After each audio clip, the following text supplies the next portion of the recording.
നമ്മുടെ മക്കൾക്ക് കൃത്യമായ അറിവ് നൽകണം. ആരാണ് ഉമ്മ, ആരാണ് വാപ്പ, എന്താണ് ഇസ്ലാം, എന്താണ് നമ്മുടെ ജീവിതം, ജീവിതത്തിന്റെ ലക്ഷ്യം എന്താണ്, ഈ ഭൂമിയിലേക്ക് വന്നതെന്തിനാണ്? ആഹ്ലാദിച്ച് ജീവിക്കാനാണോ, ആഹ്ലാദിച്ച് തീർക്കാനാണോ, അടിച്ചു പൊളിച്ച് തകർക്കാനാണോ, ആണോ കല്യാണത്തിന്റെ ദൂർത്തുകളിൽ ഏർപ്പെടാനാണോ? ഞാൻ കണ്ടു കഴിഞ്ഞ ആഴ്ച ഒരു കല്യാണം ട്രെയിൻ ഉപയോഗിച്ചിട്ടാണ് ബുർജ് ഖലീഫയുടെ ആകൃതിയിൽ മിഠായി കൊടുക്കുന്നത്. നഊദു ബില്ലാഹ്, അല്ലാഹു നമ്മെ കാത്തുരക്ഷിക്കുമാറാകട്ടെ. എങ്ങനെ വലിയ ട്രെയിൻ ഉപയോഗിച്ച് വലിയ ഹൈറ്റിൽ കിറ്റ്കാറ്റ് പോലെയുള്ള മിഠായികൾ ബുർജ് ഖലീഫയുടെ ആകൃതിയിൽ ഉണ്ടാക്കി ഇങ്ങനെ താഴ്ത്തി കൊടുക്കുക. ധാരാളം കുട്ടികൾ ആർപ്പുവിളി ഉണ്ടാക്കുന്നു. എന്നിട്ട് ഈ മണവാളനായ ചങ്ങാതി ട്രെയിൻ ഇങ്ങനെ താഴ്ത്തി കൊടുക്കും, അതിൽ കൈ ഇങ്ങനെ അടിയിൽ വെച്ചു കൊടുക്കുക. എന്നിട്ട് മണവാട്ടി അതിങ്ങനെ സ്വീകരിക്കുന്നത് പോലെ പിന്നെ എല്ലാവർക്കും വാര എറിയ ഒക്കെ ചെയ്യാം അല്ലേ?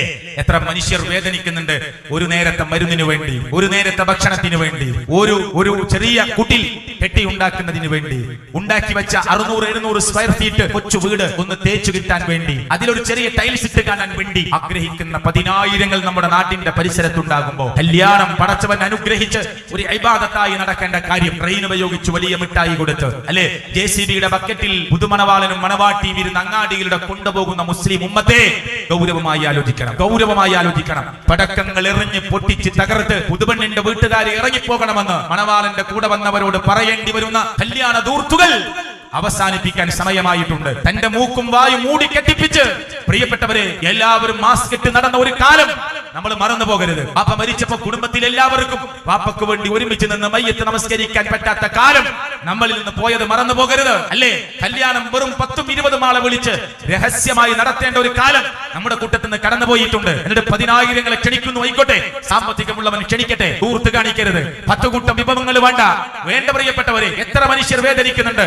ഒന്ന് ക്യാൻസർ രോഗികൾ കിടക്കുന്ന ഹോസ്പിറ്റലിലേക്ക് ചെല്ലൂ, 1000 കൈ നീട്ടുന്നുണ്ട് അവിടെ, ഞങ്ങളെ ഹെൽപ്പ് ആക്കൂ എന്ന് പറഞ്ഞിട്ട് അല്ലേ? കിഡ്നി പോയവർ സഹായം തേടുന്ന വാട്സ്ആപ്പ് മെസ്സേജുകൾ, സോഷ്യൽ മീഡിയയുടെ മെസ്സേജുകൾ ഒന്ന് തുറന്നു നോക്കൂ. 1000 യാചിക്കുന്നുണ്ട് ഹോസ്പിറ്റലിലെ ചികിത്സക്ക് വേണ്ടി. എന്നിട്ട് മോളെ ഏറ്റവും നല്ല രൂപത്തിൽ ബാറക്കല്ലാഹു ലക് വബാറക അലൈക് വജമഅ ബൈനകുമാ ഫീ ഖൈർ, നിങ്ങൾ അല്ലാഹു അനുഗ്രഹിക്കട്ടെ എന്ന് നിക്കാഹ് കഴിഞ്ഞ് പ്രാർത്ഥിച്ച് പറഞ്ഞയക്കുന്ന തന്റെ മോളെയും തന്റെ മോനെയും ഒക്കെ പടച്ചവൻ ഇഷ്ടപ്പെടാത്ത കോലാഹലങ്ങൾ ഉണ്ടാക്കി, കാട്ടിക്കൂട്ടലുകൾ നടത്തി, വൃത്തികേടുകൾ സമൂഹത്തിന്റെ മുമ്പിൽ കാണിച്ച്, കൂക്ക് വിളിച്ച് അല്ലെ പുതുമണവാളനെ മണിയറയിലേക്ക് പറഞ്ഞയക്കാതെ പിടിച്ചു വെച്ച് നിന്റെ ആദ്യ രാത്രി ഞങ്ങൾ കുളവാക്കുമെന്ന് പറഞ്ഞ് പിറ്റേ ദിവസം വരെ പിടിച്ചു വെച്ച് പിറ്റേന്ന് വിട്ടുകൊടുക്കുന്ന, അന്ന് വിട്ടാൽ അന്നാണ് ആദ്യ രാത്രി.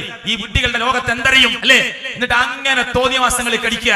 ഇതൊക്കെ ഇസ്ലാമിന്റെ പേരും പറഞ്ഞ് മുസ്ലിങ്ങളുടെ പേര് പറഞ്ഞ് ചെയ്തു കൂട്ടുന്നത് കാണുമ്പോ ലോകം തെറ്റിദ്ധരിക്കുന്നു, ഇതാണ് മുസ്ലിങ്ങൾ എന്ന്. മുസ്ലിങ്ങൾ അല്ലാത്തവരും ചെയ്യുന്നുണ്ട്, ഞാൻ അവിടേക്ക് പോകുന്നില്ല. അതുകൊണ്ട് സഹോദരങ്ങളെ, ദൂർത്തും പൊങ്ങച്ചവും അള്ളാഹുവിന്റെ ഖുർആൻ നമുക്ക് വിലക്കിയതാണ്.